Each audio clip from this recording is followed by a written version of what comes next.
The current situation in South Africa right now ainomira zvakanaka. Ndikusangana nenyaya panapa yandiri kuona iri kubudiswa nauya anoti Musimaimani ari kuataka vaMnangagwa left right center muparliament kunze kunzi mukusanganira chinawo achiataka vaRamaphosa achivaudza kuti imimi makasangana nevanhu ivava tiri kuti toda kuita zvema-human rights panapa. Imimi makutoenda kunoonana nevanhu vacho vari kutoningina vari kuabuse ma-human rights. So nyaya iri panapa vaMusimaimani vari kuti it is a shameful that our president meets up with E.D. Mnangagwa and Mohamed Dagalo, who have both committed atrocities against Africans. It is hypocritical to ignore genocide in Congo, Sudan, and Zimbabwe and focus to our resources on fight in the Middle East and Europe. Ramaphosa has ignored the SADC report on the elections in Zimbabwe, attended the inauguration of an illegitimate leader. He has ignored a crisis in Zimbabwe that costs South Africa billions a year. Paruzonzi iri kuzokosta South Africans billions a year because of health system. Vanhu vazhinji vanenge vachigara kudhuze neborder reSouth Africa vanongoenda vachindorapirwa ikoko because zvipatara zvekuno kumushonga hakuna. Handiti next vana vacho veZimbabwe varonda chinomhanyira unopinda mabasa ikoko anofanira kunge achibatsira mabasa vana vacho veikoko vanobva vari kungojoina uri kuti haisi tatongowo vana venyu. Ndo imwe nyaya iri kutaurika panapa. So azvinaomera zvakanaka. This is the current situation right now and vari kupopota zvisingaite. I don't even know kuti totangira papa komana. Tangana kulike this video topinda mushoko tichionesana zvinhu zviripo. Ndiri kuona vanhu vari kutaura vari kuti vari kuzopindura vari kuti you are an inveterate puppet who was used, abused and then dumped by our day. Just zip your mouth. Okay, all right. Do you have Zimbabwean roots or links? I only ask because you seem more obsessed about it is happening there than what's happening in South Africa. Over 40% of immigrants living in South Africa are from Zimbabwe. It is a Southern African issue. Yeah, for sure. It's a Southern African issue. Southern African issue. Ndo nyaya iri papa saka hapana zvinhu zvokunzi why wazodaira nyaya iyoyo. Nyaya inenge yadairwa because zvinhu zviri kufanira kuonekwa. Mumwe ari kuti it is corrupt, it is a thief, zichichi zvakawanda zvekutaura vakomana. Mumwe ari kuti you are nothing. Can please stop insulting our president E.D. Mnangagwa. Zimbabwe is a sovereign state. We are on a province of SA. Please concentrate on your political career. Mumo ari kuthreatena kuti ayo iyo nyarara zvokutaura izvo. Because kuna kwakangodzidziswa kunzi chikidzira munhu zvakanetsa. But ma South Africans it's a bad news. Avateerera havazonzwisisi kana zvatotaurwa zvataurwa. Ende musafungidzira kuti munhu kana akunyadzwa dai dzakutaurika ari kurwa ari kunyeberwa kana kuti chii. It's not like that. Umwe ari kuti I'm a supporter of Cyril Ramaphosa, but this is where I don't support him. His stance on Zimbabwe needs a change. I think you ignored the response. He responded that we continue to meet with all parties interested in the interest of peace. How can you expect to resolve this crisis without meeting? But kamukuzodzeka masangana but mazoite result ndo nyaya kupopotrwa namusi kuti how far pa result. Did President Cyril Ramaphosa deliberately avoid talking about ZANU-PF, which was part of your question? You never mentioned Ethiopia, but he decided to smuggle it. Is still remain a mystery why he is not bothered by millions of illegal immigrants forced on SA by ZANU-PF regime. In my own understanding, Ramaphosa ane pala farm whatever kune kuchishandiswa vanhu, and that's what I believe. Even tikanzi pala farm much waraita muna ma foreigners zvekudaro anogona kunge mamwe business and private anotanga chinyatoshandiswa ne cheap labor. South Africa kunoshandiswa munhu inonzi cheap labor, madongi job ese cheap labor. Po mari kuti wewe guys, for example akuti mundu udze wenini vanhu vari kuZimbabwe kuti pamwe munogona kufunga kuti mutochiva imwe life yekuitika kuSouth Africa.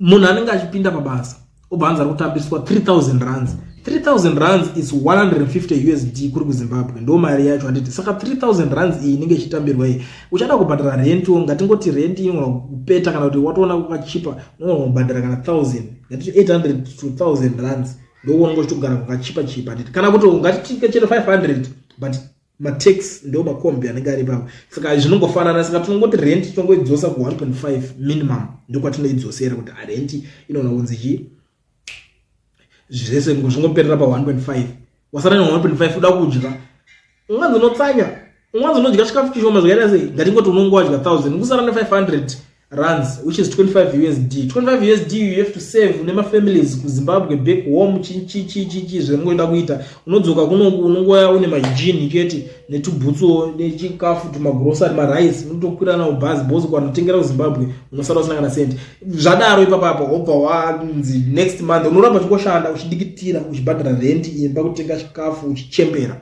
chabuda hapana ndo nyaya inenge iripo but unotozoweka kuti is better kuti nditese ndirambe ndiri muSouth Africa than kuti ndidzokere kwangu bozi kwangu kwacho ndo unosvika ndikanoshaya plan saka nyaya yakadaro iyoyo manje ari mwana wa South Africa atambire mari anokudzwa kuti ndikutangira pa 6000 zvichienda ndo yanenge achida aladi saka that's why this Ramaphosa guy is not bothered at all panyaya yekuma millions and millions of Zimbabweans vanenge vachipinda muSouth Africa. That's my understanding panyaya iyo. Mwari kuti thank you Miss Mani for raising this important issue and for standing with the people. Yes, South Africa went on ICJ for Pakistan while Congo and Sudan are literally dying. Thank you for fighting for democracy and defending those who are suffer under dictatorship like us. Continue to be blessed. Pakashata. I may have missed the answer in Zimbabwe. I heard a lot about countries that were not in your question. Is there a second part of the answer? Did the president sidestep your question? Obvious. Matsotsa. Avali kunziva vatokangaza ukabane Zimbabwe. I was Zimbabwe kana masogara wejikwa. Was yo vatotadira wa Zimbabwe kupamari zvinodzokera na South Africa. Ningo wakazara. Saka they know. Adukangaza ukamawo. Thanks for being in solidarity with our people. However, your president avoided Zimbabwe question also. Ramaphosa ajamba mubvunzo. Kunonzi kuzvambarira musoro wemubvunzo ipindura nyaya dzekurasika.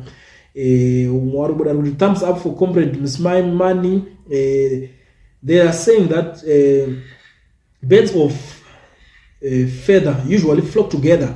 It also surprised me how President Ramaphosa do such a thing to the Zimbabweans.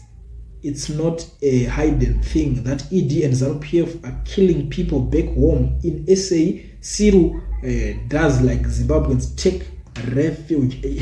Hey guys, parikopisa. Comrade Ms. My Mind, I can't be asking you to ask President Ramaphosa why he ended the election in Zimbabwe.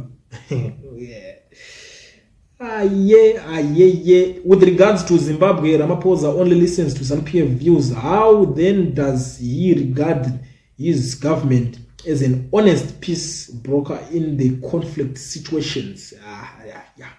It is a common sense answer. It's logical not to stand you. We're advocating for Gongale Ago to say, since they refuse you entry, you just bitter, you keep taking praise of Zim as if he will ever answer you. I must talk my personal issues, but you know, nyaya panapa parikupisa alright. Vanhu vari kusupporta zvekutaurwa naMusimai Mani vamwe havasi. Vamwe vari kuti, do you understand the meaning of genocide, or you are lectured to say something or not by husband, wife, you are just a sellout. Get out of SA and go to your motherland. But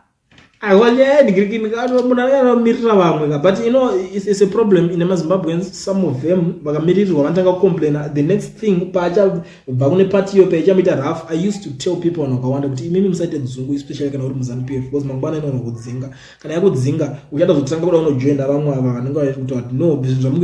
it's very bad. It will be too late. So it's better kuti ukaona patotaura zvinesenzeka kana uri ikoko wotogara waonesana nawo kuti but iyi muri kuiona sei tazvinzwa but iyi haufai aiwa pataurwa zvinenge zvine musoro apa handiti zvinokwanisa kubatsira.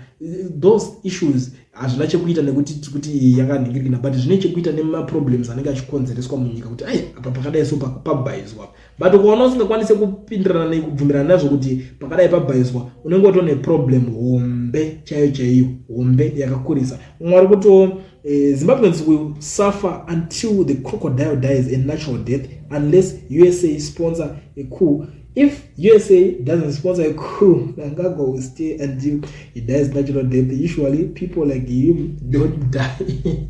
Okay, to say people like him don't die. Okay, don't know to one one. Maniko shidara nyezo. Muri Zimbabwe nangoda kuone panapa kuti ndikuone sei zvinhu zviri kuitika, zvinhu zviri kutaurika, ma attacks acho nenyaya dzacho dzimwe dzese dzinenge dzichitaurika about Zimbabwe kunze nemukati meZimbabwe. Ndo imwe attack yasangana na Mnangagwa kunyika ya South Africa mu parliament.